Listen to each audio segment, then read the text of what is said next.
Indonesian solar eclipse, presented by Science at NASA.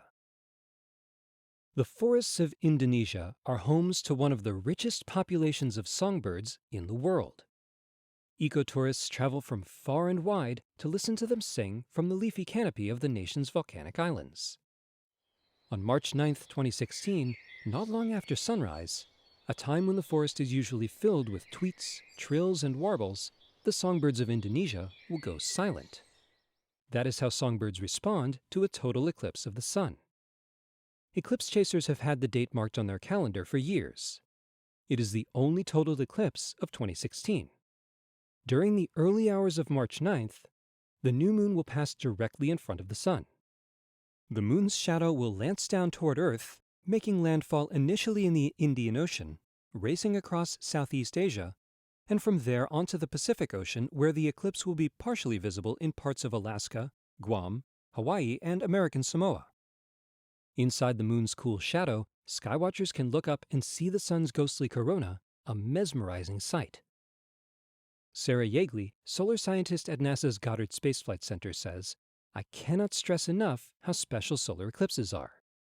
Eclipses let us see a region of the sun's atmosphere called the corona that is generally invisible to us. We can see the sun's corona from satellites and ground-based observatories using devices called coronagraphs. But we simply cannot build a coronagraph that is as good as the moon passing in front of the sun. The large size of the moon and its distance from us means less stray light from the sun can scatter around the edges and interfere with observations of the sun's faint atmosphere." She emphasizes that the brief glimpses of the corona during total solar eclipses are not to be wasted. The experience of a total eclipse is, however, more than just the sight of the corona. It is also the feel of the moon's cool shadow that lowers air temperatures by as much as 5 degrees Fahrenheit inside the path of totality. And it is the sound of wildlife responding to the odd and unexpected nightfall. Songbirds go quiet. Frogs and crickets replace the birdsong with their own nighttime chorus. Charlotte Vermeulen, a biologist at the Artis Zoo in Amsterdam, Netherlands, says, "Dragonflies hide under a leaf, ants return to their nest, sheep walk back to their sleeping place, cattle egrets return to their nocturnal roost.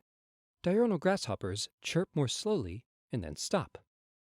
In August 1999, there was a 98% partial solar eclipse in Amsterdam. She recalls many people coming to the zoo during the eclipse just to see the reactions of the animals. On March 9th in Indonesia, totality will last for about 2 minutes, giving humans and wildlife alike plenty of time to react. NASA scientists will be in Indonesia using the eclipse to test a new telescope configuration designed to study the solar corona.